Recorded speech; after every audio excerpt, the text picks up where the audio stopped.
Hoi hoi folks, good morning, good afternoon and good evening wherever you are in the world. My name's Sean, aka Uncle Frogface, and welcome to today's video.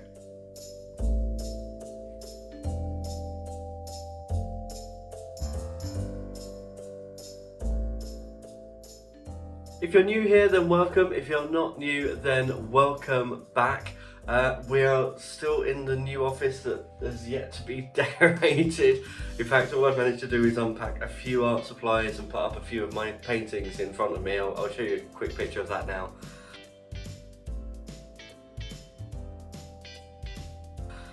So yeah, it's slowly getting there and we're still unpacking. So I've managed to find some of my sculpting supplies. So that's my tools there, and I've got my Super Sculpey and Super Sculpey Light and Liquid Sculpey and some Milliput, which I don't think we're going to need today.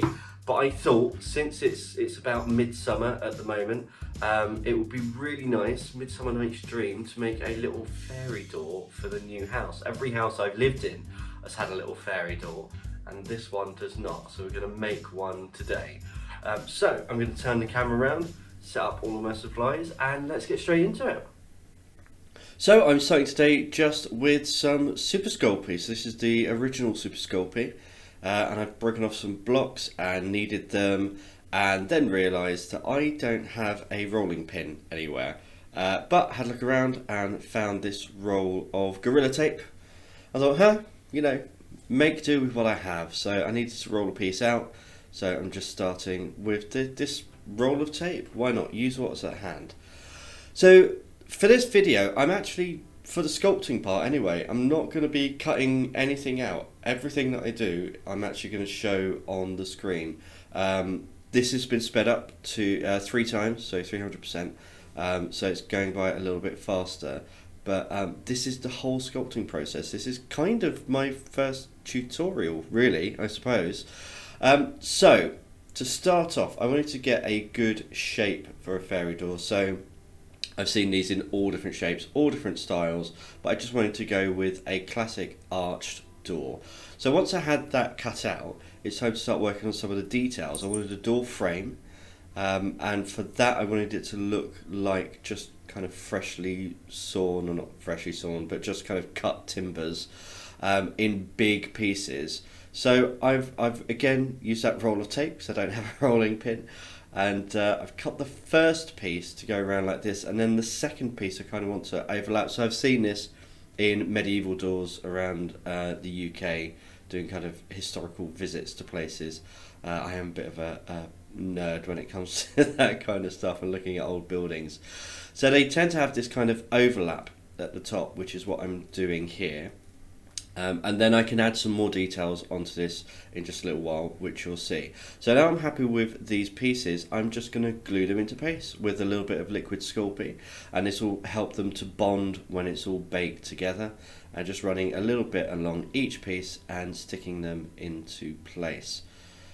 So fairy doors, I don't know where they first came around or what the history is of them, but I've seen them indoors, I've seen them outdoors, and like I say, every house that I've had has had a little fairy door in it, and I've got one packed away somewhere that will probably go maybe in the garden or in the garage or somewhere.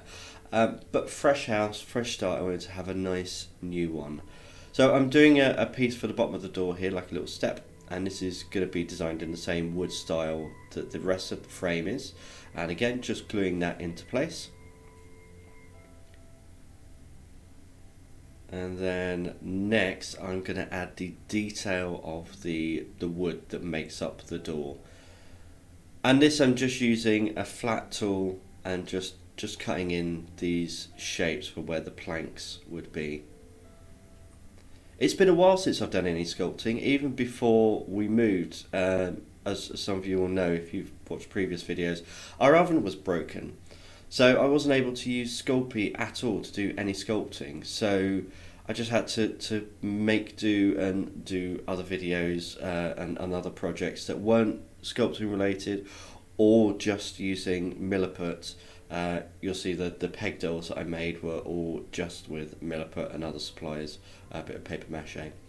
So here I've just put a couple of little dots and blended them in, and this is for just a bit of knot work, so some knots in the wood. I'm just doing some little spiral details on them, and now that I've got those in place, I can go in and just start adding the grain of the wood, and I'm just using a very fine dotting tool and just running that along. So when you do this, because I can't find my kind of pointed tool. If you use a pointed tool, it doesn't happen, but with a ball tool, a ball stylus, you get little bits of kind of pilling where it kind of comes up together in these little dots. But you can just brush those off. It's like eraser shavings. You can just brush them away. So the wood on the outside, I wanted more chunky grain work, so I'm doing that now. You notice I stuck down that join between the two pieces a little bit more as well, and I'll stick those together a little bit cleaner as well. And I'm adding a little bit of dot work to the end of those pieces as well, so it's like the end grain of wood. So with traditional woodwork for frames and for buildings, I think the joint is called a mortise and tenon. I'll have to look that up. It's been a long time since I've looked at anything like that. But they basically, two bits of wood slot together, and then they're pinned together with wooden pegs. So at all of the joins here, I just wanted to kind of give a little indication of that and just put in these little bits of clay to look like little wooden pegs. And these kind of small details are the things that really make sculpts come to life and give them that little extra bit of personality. You know, that warped little bit of wood, that extra little detail. They're all the things that make it individual, make them unique. So I've got 2 in each corner, just to mark where those bits have been put together.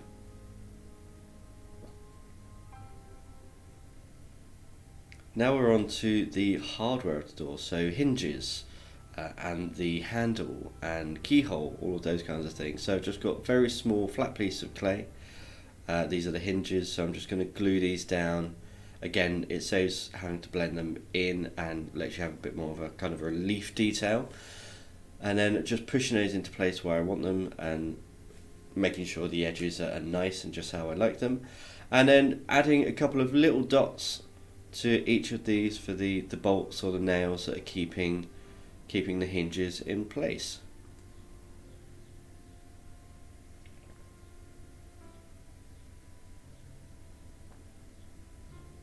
So whilst I'm just putting in these little details, thought I'd chat to you about the channel a little bit, because things have changed a little bit in my life and my circumstances. I've actually just had a promotion at work, which means my working schedule is going to be a little bit more demanding, and on different days to the days that I currently work, but it's all good. It means that I'm actually going to be managing a centre with tutors, or I'm assistant director at a new centre.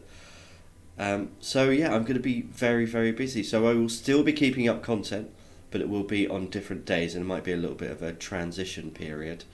But I'm really looking forward to it. I'm really excited to be starting a new role. You can see I've just put a little square of clay with a ball on top for the handle, and then another little square underneath. And now I'm just making a keyhole with the dotting tool, and then with the end of this tool here, this flat tool. So yes, well, there are changes afoot. Obviously I spoke last time about new intros and all that kind of stuff. That is all coming up. But obviously I need to get into my work routine before I can get any of that sorted, so a slight delay on that, but that will be coming up very soon. So I've got all of these extra bits of clay, and what I wanted was for this to, rather than just be a little door stuck on a shelf or stuck on a wall, I wanted to make it feel like it had been there for a long time. And I thought a way that I could do that was to have some rocks around the edge, so it looks like it's been made out of rock and then plastered around the edges. So I've got all these little blobs, and then I just have a piece of foil, and I'm just stamping the foil on top, and it gives a really nice rock texture. Anything like that, any kind of uneven texture like that, is really brilliant for making rocks. So now I've got all of these pieces. I'm cutting the first one just so I've got a good connection, and then I'm just going to go around, see what fits, maybe mould them a little bit to fit them into place, and then just go around and have a whole ring of stones around the edge of the door. And this was kind of the last little bit of sculpting to do. So whilst I get on putting these little details in, why don't you take the opportunity, if you're enjoying this so far, hit that subscribe button and hit the notification bell so you never miss future videos, especially with all the changes that are coming up to the channel. Don't want to be missing out on those videos. And I would really appreciate you guys. Your support has been amazing. The growth since the channel started has been unbelievable. Just doing this as a little bit of a hobby on the side, I never really expected anything, but you know, week on week we're just growing more and more subscribers, and it's always really nice to see regular faces, regular people in the comments down below, leaving comments, and we chat about all things arty and nerdy, so it's really nice to see. Once this has been baked and it's had time to cool, this is what we're left with, and it's time to just go straight in and paint this bad boy. So I've got some grey acrylic paint, and this is just standard cheap acrylic paint, watered down just a little bit with some water, and I'm just going through and giving this all a nice base coat of this grey colour. This didn't take very long at all. So unlike the sculpting part, you will see a few transitions here, because between painting sections I was hitting the whole thing with a hairdryer on a not hot setting. So another top tip, if you're using polymer clay and then you're drying paint, if you use a hot hairdryer, it can kind of make it go a little bit more flexible and can break some of those joints with the liquid sculpting. So use a medium heat, and then if you've got a cold setting on your hairdryer, use that as well. But if you're really kind of unsure, just leave it to dry. Acrylic paint doesn't take that long to dry anyway. But once the base coat was dry, I'm coming in with a lighter grey on a dry brush and just hitting some of the textures on these rocks to give them a little bit more three-dimensionality. And once that was dry, it's onto the woodwork. And again, we're doing the same as we kind of did with the rocks. 2 passes. So the first pass, this is a raw umber, just straight out of the tube with a little bit of water. And the grey paint underneath helps to kind of dull that and make it a little bit darker as well. And this really goes into all of the nooks and crannies, all of the creases, all of those details that we've sculpted in. And that means that when we go in for a second pass, those details are more pronounced, and it gives a little bit more life, a little bit more vibrance and vitality to your sculpt. But this really was nice and simple. I'm using a slightly smaller brush for this, and you'll see as I go in, I'm doing smaller details. The brush gets smaller. I generally work on the larger parts and then work down to the smallest details.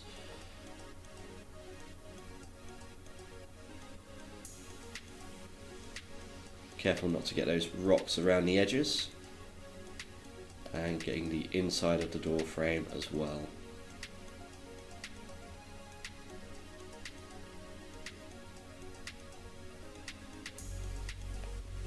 And there we go. Once that is dried, we've got a burnt sienna, I think, with just a little bit of white just to lighten that up.